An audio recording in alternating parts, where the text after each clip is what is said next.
Mike's Daily Podcast. We're in Podcaster Valleyton, the last place on earth. The show's called Mike's Daily Podcast. I do this podcast. I've been doing it now since 2008. I think that's great. Don't you? Doing podcasts every day. Well, sort of. I try to do that. Love podcasting.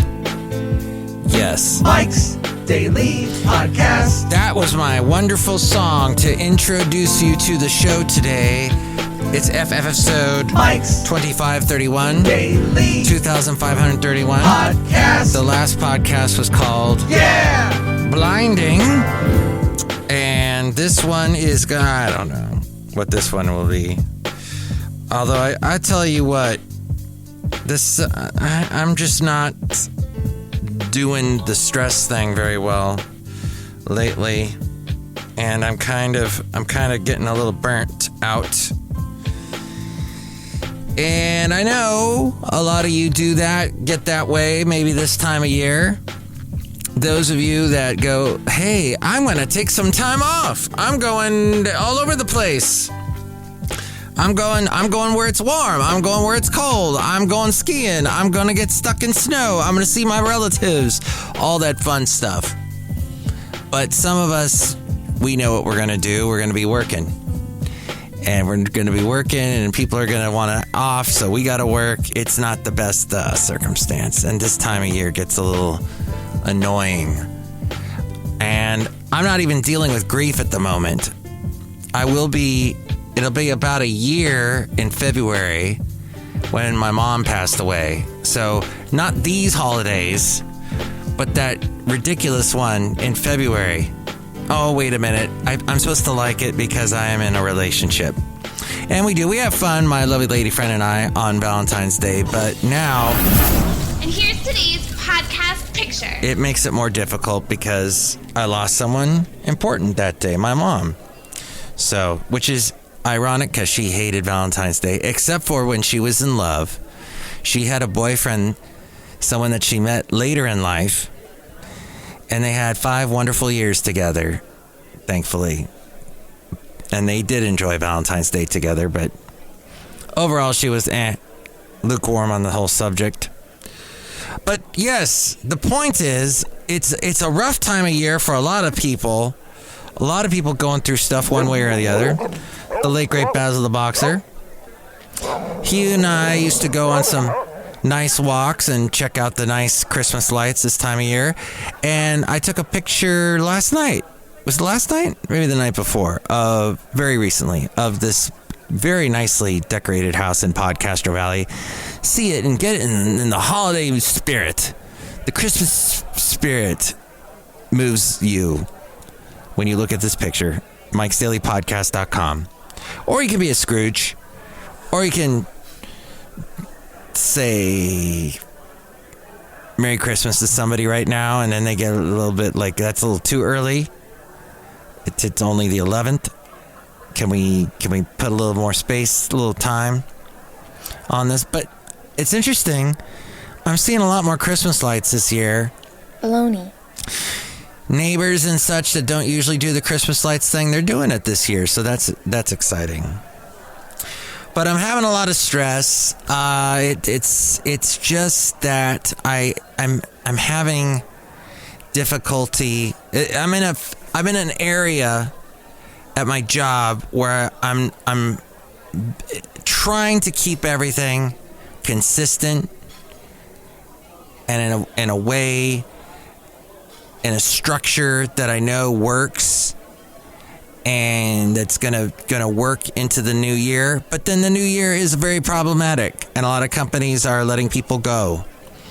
And we're hearing about it. It all started with Elon Musk letting people go at Twitter. He sort of was the shot heard around the world that got the race started.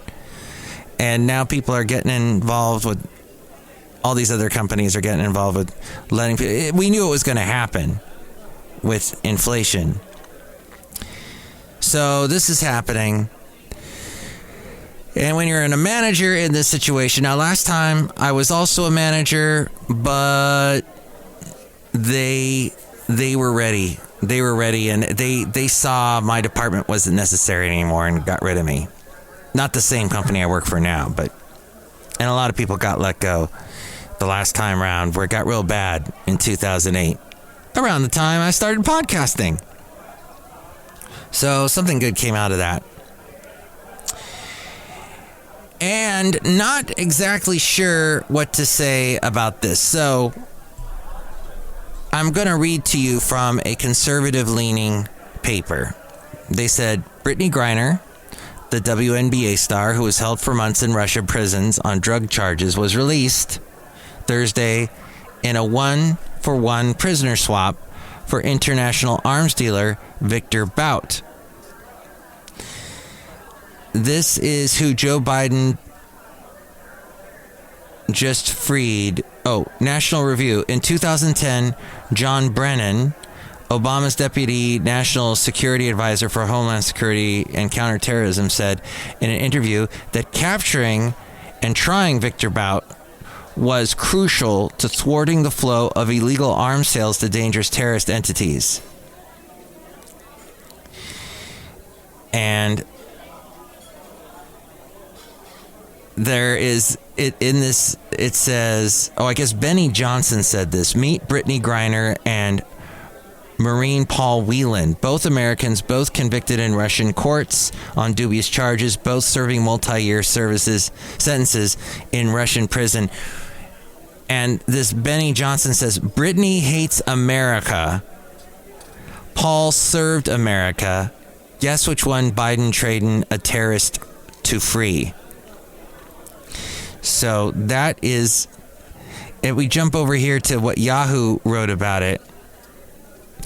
The Biden administration has garnered criticism for failing to free former U.S. Marine Paul Whelan, who Russia has imprisoned for 4 years on espionage charges that Whelan vehemently denies. Denies. Conservatives have also attacked the administration for freeing Bout, a notorious arms dealer who delivered weapons to multiple sanctioned regimes. However, the White House has defended its decision, indicating Russia refused to release Whelan and portraying the move as either bringing Griner home or neither of them. Even as we're welcoming someone home, as we go outside a cafe anyway, we're bringing Mike's Daily Podcast somewhere in Podcastro Valleyton, we still have work to do. So as I'm shaking Brittany's hands and we're talking to the taking to the aircraft and having this great conversation, my brain is already thinking about Paul Whelan. What can we do to get him back? This was Carstens, who is the Roger Carstens, the special presidential envoy for hostage affairs, who traveled with Brittany Griner back to the U.S. after her detainment in Russia. And apparently she talked a lot on the plane. Okay, so the conservative side is going to say, and the Democrat side is going to say, well, it was, at least we got you something. So, yes, there's a lot of work to do. That's what, if you listen to one form of media. So, I think the last podcast I was talking about a little bit how media gets bashed either way. Either side bashes the media these days. It is not good to be in media these days. You are going to be bashed by the right wing. What in the world was that about? Conspiracy theorists and the left wing conspiracy theorists. What's a left wing theory conspiracy theorist? What are they saying?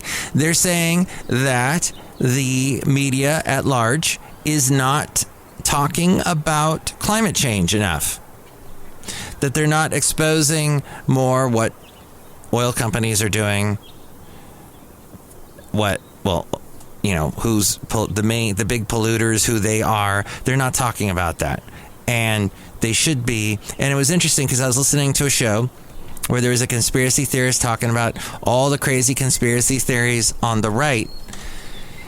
But then the host said, well, what about, I believe that the media is not talking enough about what's happening with climate change. And this conspiracy theorist debunker said, oh, no, that's true. Yeah, media isn't talking enough about it. That conspiracy theory is true. So I don't know what to believe, but bashing the media. Here's what you need as far as you need to understand with the media, and that is there is an agenda. They want lots of viewers. They want lots of listeners. They want lots of readers. And they all have a strategy for doing it. Maybe it's appealing to you that are conservative. Maybe it's appealing to you that are more left-leaning. Whatever it is, they've got an agenda. They got to make money. So either one takes the tack. One takes the tack that, they just feel like saying all media is left-leaning and look at us. We're showing the truth. We're more conservative. And then the left says something more like the conservatives, they just attack and they're conspiracy theorists. Look at us. We have the truth. And then we'll give you a tote bag because you're listening to us. Whatever it is. Fox News said that President Biden's administration is furious that Congress is poised to remove the military's universal vaccine mandate, a major concession to Republicans on Capitol Hill. Biden and Defense Secretary Lloyd Austin had been pushing Congress to keep the vaccine requirement as a non-negotiable, but Republicans appear to have successfully negotiated an end to the policy in exchange for passing the military's budget proposal. According to the Washington Post, Biden officials argue ending the mandate will cost lives, while Republicans say they are standing up for individual autonomy. CNN says the provision to rescind the military's COVID vaccine mandate comes after congressional Republicans pushed for its repeal. In a statement Tuesday night, the House GOP leader, Kevin McCarthy, said the end of President Biden's military COVID vaccine mandate is a victory for our military and for common sense. I guess, so I know some people now that are,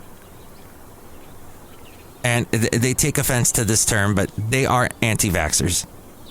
Simple enough. I mean, just embrace it. Obama embraced Obamacare, embrace being an anti-vaxxer.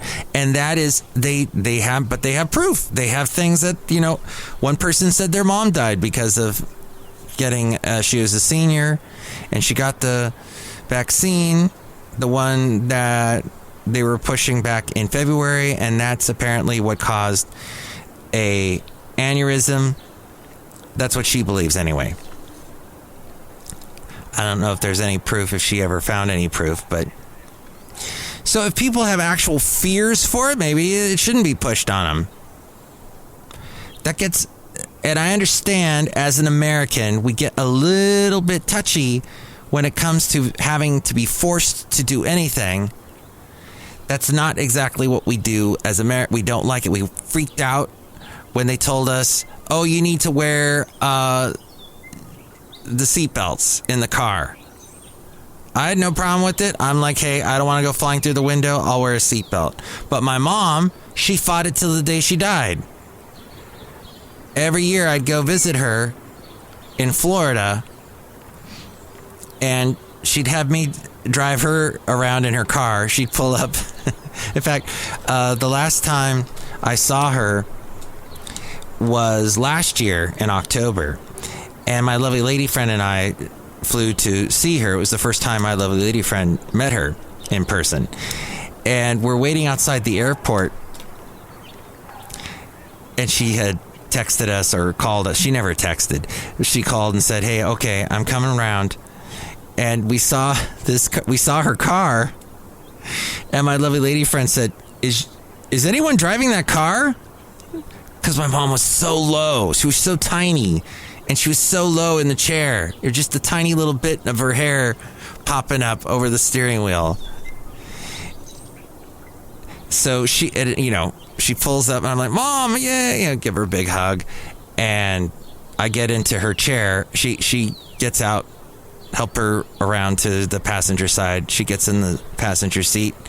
And then I go back over to the driver's seat because I'm going to drive now. She was not a good driver. And there was the seatbelt. Now, cars today, you can't drive the car without putting the seatbelt in the buckle. It's got to connect, and then it'll allow you to drive. So she would just push that thing in without her being in the chair. She would just push it in and lock it, and then she would just sit in the chair, in the seat, with the seatbelt locked, connected, belted, but it was just basically the seatbelt was holding onto the chair with nobody around it, the seatbelt, within the seatbelt. So she thought that if she was a motorcycle rider, she probably would have ridden without the motorcycle helmet, which you see all over the place in Daytona Beach where she lived. In fact, the guy that picked us up from the airport when we were there in February after she passed, he was talking all about, I ride around my motorcycle without a helmet, and, I've had a couple crashes, falling on my head, but I'm fine. Anyway, that's the way it looks. I've done a complete summation of the whole thing, haven't I?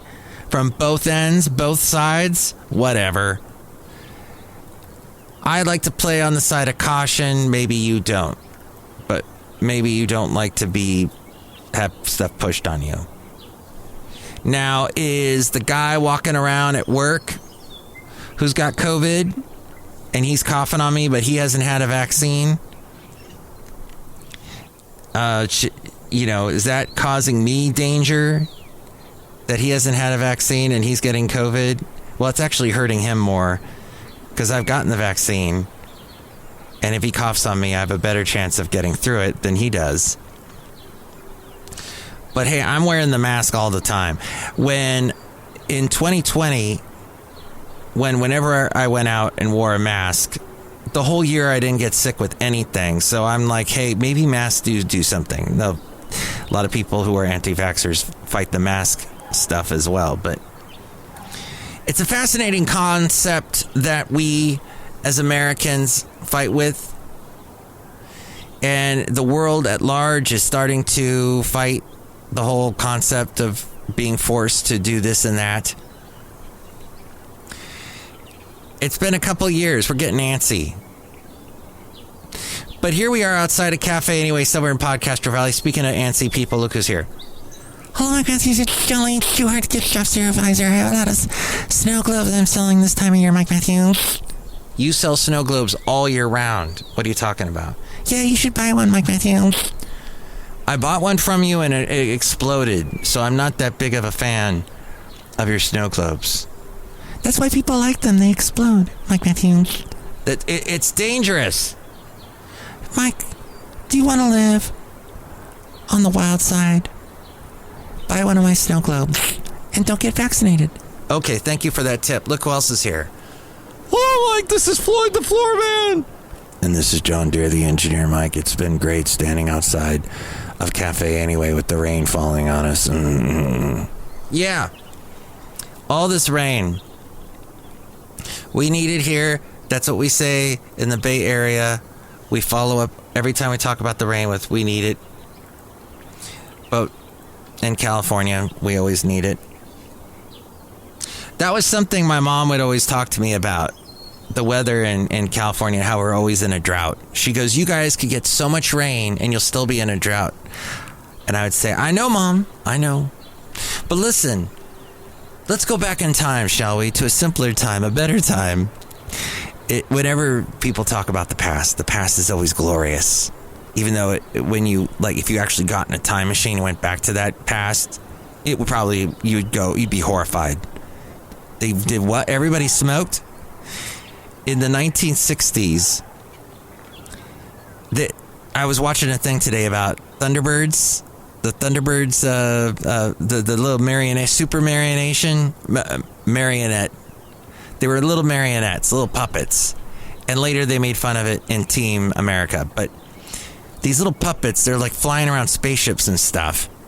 And they shot it like it was real drama. And it was like people died. These puppets, some of these puppets died in this show. They tried to make it that realistic. And they also have the puppets smoking because it's the 1960s. It's the Mad Men era. And these puppets are smoking.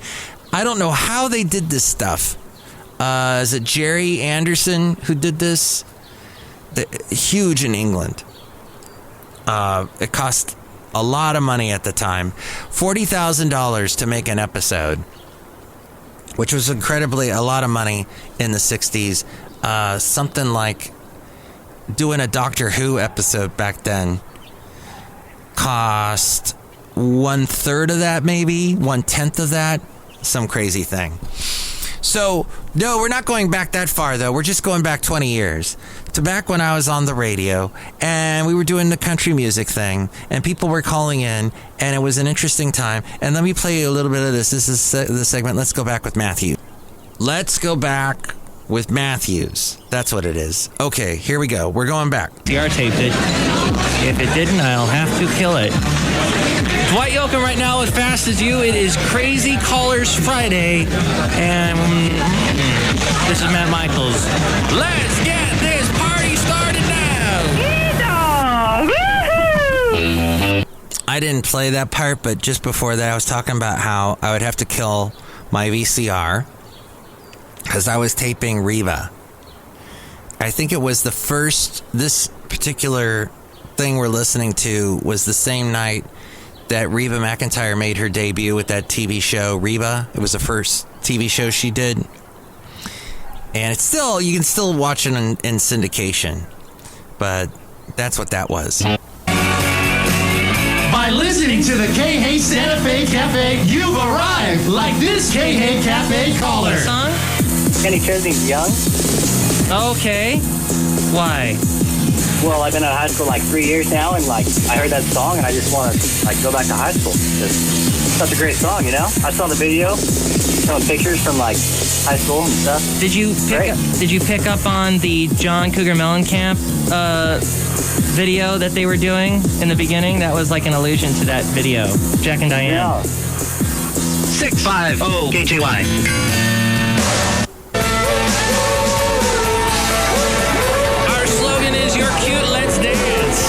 It's the Crazy Callers Friday. You and I are now being visited at my table by the stage by our webpage man to see what's going on with the KH Santa Fe Cafe and the internet. Remember, you can always email me at matt@kh.com. Wild stuff, wacky stuff. Met a lot of people here tonight. This is true. A lot of people. Matt, this is true. I wanted to be on the new Reba show. I see. I wanted to be Reba's husband. That skirt chasing. I wanted to be him on the show. Okay. I was going to be on the show, but Reba said no to me on the show. No. Yo. I don't believe you. Here is Reba now. I was born 3 months. Oh, hey! That was the theme song from the show. Do you remember the theme? What was it? No, I can't think of that. Cafe Anyway, that was it. That was a little bit of that from that time period 20 years ago. Now it's time for the segment, the Mike Matthews New Tunes Feud. Here are two songs that are going to fight each other. This is the song we play. This is the song we play for that New Tunes Feud with Mike. Here we go with the New Tunes Feud. It's the New Tunes Feud with Mike. Mike Matthews New Tunes Feud. Mike Matthews New Tunes Feud. Got it. Did we get it? Okay. This song is by a group called The Dare, and this song is called Girls. Fun, 'cause it's me, just for fun. I like girls who make love, but I love girls who like to. Whoa. Whoa, that didn't happen when I did country music. Actually, that did happen once. I was playing a live cut of Doug Supernaw. He was kind of big in the early mid-90s. And he did a song where he covered David Allan Coe's You Never Call Me By My Name.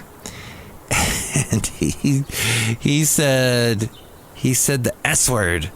But see, I was playing it thinking, oh, country musicians never cuss. Here's a live CD. Okay, I'll play this.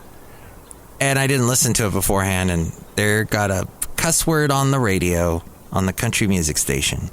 So that was that band called The Dare, and this is a band called Queen Goma. It's a song called Queen Goma, and it's by someone named Paul Spring. He's first on nine. He lived through the worst of you. Still turned out alright. And he came back when he got older. When you lost your child. All right, that's all I can play or I get dinged. His name is Paul Spring. And yes, he has released a handful of solo albums. He has mostly stayed behind the scenes as an assistant studio engineer, co-writer, and session guitarist. He's written with one of the guys from Fleet Foxes. He was also lead singer of Holy Five, a Brooklyn folk soul band with ties to the Daptones that received national acclaim in Rolling Stone and NPR. Okay. So which one do you like better, Paul Spring or The Dare? Call me at 336-MM-DAILY. 3 + 3 = 6. MM is a Mike Matthews Daily, as in what this podcast tries to be, but often gets interrupted. That dang. So last week, I think I did one on Thursday. Yes, I was able to get one done on Thursday, and then after I went to the IKEA, that was a lot of fun. Got a bunch of little chocolate hazelnut bars. And then just everything this week, just lots of stress. Friday was stressful. Yesterday was kind of stressful. Lots of stuff. Oh, gosh. One of my employees who is working part-time, but my boss is saying I should make this person full-time. Well, this person that he wants to be full-time put one station on another station. Somehow made one radio station suddenly start playing on another radio station. And this person couldn't tell me how they did that. And I had to backward engineer how that was even possible to do. Somehow it was done. And my boss wants me to hire this person who made a massive mistake like that. So, yes, I'm in a world that I can't control. That's very weird. And I guess maybe the whole business world is always in a world they can't control, but there's just a lot going on. And wish me the best, will you? And I hope I can do another podcast for you soon so I can keep the name completely true. That it's daily, Mike's Daily Podcast. Have not had that name revoked yet, but it is at a website that has not been revoked yet because I keep paying the bill. But you can find that website and all the other ways to reach me now with the wonderful words that A-Frame is now going to say. Mike's Daily Podcast is written and produced and performed by Mike Matthews. His podcast is super easy to find. Download or listen to his show and read his blog at MikesDailyPodcast.com. Email Mike now at MikesDailyPodcast@gmail.com. See you tomorrow. Bye. Vehemently.